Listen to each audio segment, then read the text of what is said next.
ET a lot and Pac-Man a lot. My first experience with Pac-Man was the 2600. Now I actually didn't hate it, but I was a kid. I didn't know any better. Speaking of Atari, that actually leads to my first segment today. We do have segments on this show. The show isn't just free range. So the first segment is called What's Up With That? Which is named after my Cliff Clavin my favorite. No, it's my favorite character, Jerry Seinfeld. What's up with that? Okay. This is the most podcasty part of the podcast where I'm going to talk about something that's been in the gaming news recently, and my thing actually relates to your Atari that you talked about a minute ago. I am going to share my screen here. Let me see if I can get this working. Can I do this? There we go. I'm going to share my screen. Okay, you watching? We are going to watch the announcement trailer for the Atari 400 Mini. You ready? Okay. Can you hear it? I can hear it. Yeah. Might be a little too loud. Hold on, let me turn it down a little bit. There we go.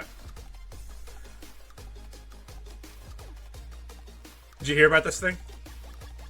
No, this came out 6 days ago, it says. Yeah.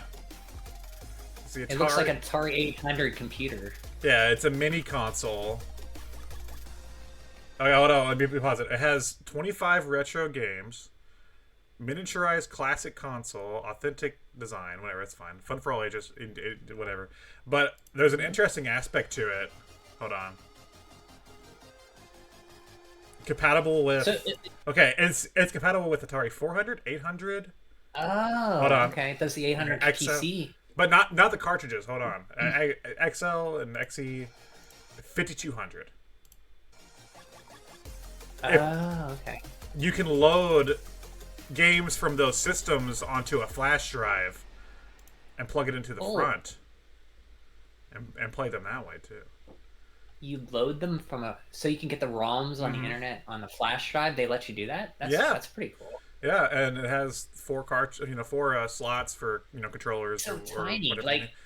It's very cute looking. The joystick is like not huge, and it's like it's just a little bit bigger than a joystick. I know. It kind of feels like if you have like if you have two of those joysticks on it, you'd pull it off. You're gonna pull it off with a thing, yeah. So the what's up with that segment, I just highlight one thing that I thought was interesting recently, and this was because you like retro games, so this was the one I picked for this episode. And I think it's retailing for like $120, which isn't awful for this kind of little device. But what do you think about this, or like just mini consoles in general? What are your thoughts on that? I'm gonna end the stream. Hold on, how do I do this? Well, first off, I want to say Atari's been. I don't know who owns Atari now. I don't know what they do, but they've been Atari owns Atari. Quietly, okay, but they've been quietly releasing a lot of stuff lately. They did that HD Atari thing. They released a new you did a review on Run Jump Man. What was it? Run and Jump. Mr. Run and Jump, yeah. Mr. Run and Jump, yeah. So it's over there. And then that's oh, okay. So that seems like, and that was actually an Atari made game, right? They published out, so that's actually cool. And then they did so this seems to be going more towards their computer, people who had the computers back in the 70s or the 80s, early 80s, late 70s, which is kind of cool. Like it looks like it takes the form of the 800 system, with the keyboard on the front, and then they have the XL, which is the other computer system. The flat one, right? Is it the flat one? Yeah. I had both of those, and then before I moved, before this, I just donated them. I couldn't carry them around. Ah, damn it! And I had a lot of games for them too, but no, I just couldn't. You should have sent them to me, Ryan. Damn it! I didn't know you at the time, but I had a ton of stuff now. But it's hopefully somebody got them and could use them. I never even tried them out when I had them. I just got them for cheap, and they just sat there. So, so that's kind of cool. I do like mini consoles. I say that, but I rarely play my NES Mini or Super Nintendo Mini or Genesis Mini because I have the consoles and I just play them on those. but I think I have fired them up and I like them and I like the way they look. They're a nice little thing to look at and say, hey, that's kind of cool. And you can hack them to add more games Oh on them yeah, and yeah. stuff like that. The So if you don't like have the systems, you can hack them and put games on them. They're a good way to play like a library of games if you need to. But well, yeah, I like them in general. Yeah. the only mini console I've bought is the Genesis one.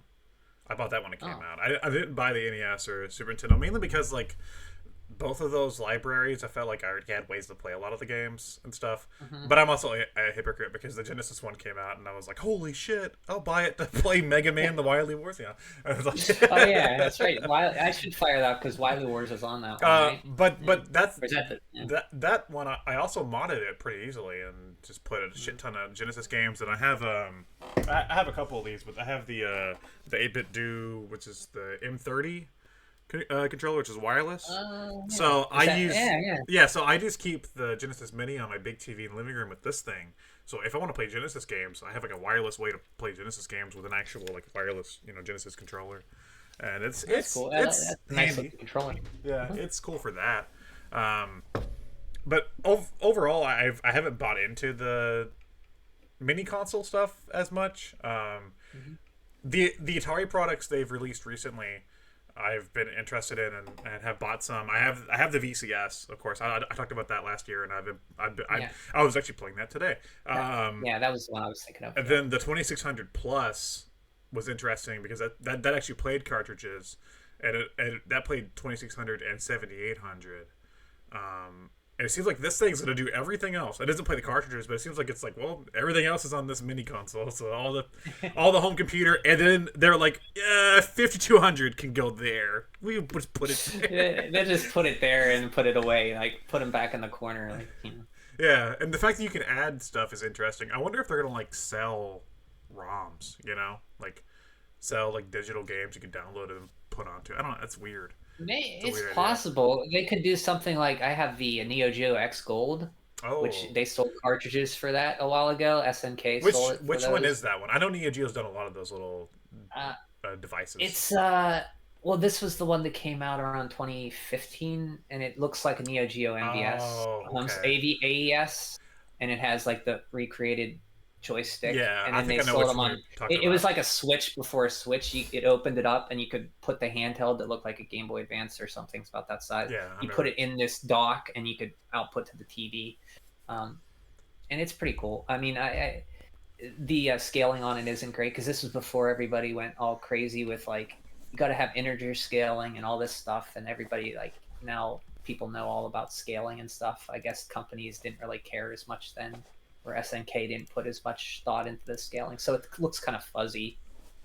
But they released a few cartridges for it, so maybe they do something like that for Well, the Atari X or well, 400. this only loads things to USB, but they do some interesting things. The Atari VCS console that I have, it's like a game PC hybrid thing.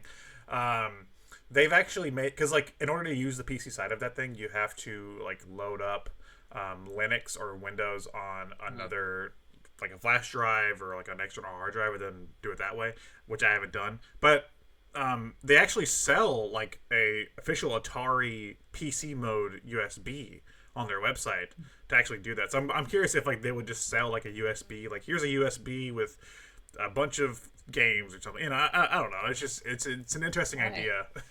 I think they could. It wouldn't cost them a lot of money to do that. I don't They know could how just the put a ROM reaction would on be it. to that, but it's just like it's a weird idea. I thought when I first saw this, I was like, oh, is this gonna play cartridges like the 2600 one does? But no, it's just like It doesn't play cartridges, but it'll play the games off of a USB yeah. I was like, drive. that's a weird thing to choose to So do. that's kind of strange.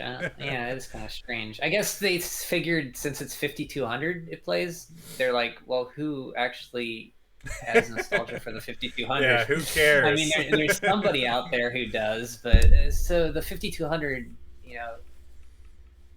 maybe they just thought like I don't know. That's a good question. I don't know why they didn't add just the 5200. Maybe price they didn't decide to add it for the people who had it and have nostalgia for that. It wasn't worth it. So Who it's the only thing knows? I can think of.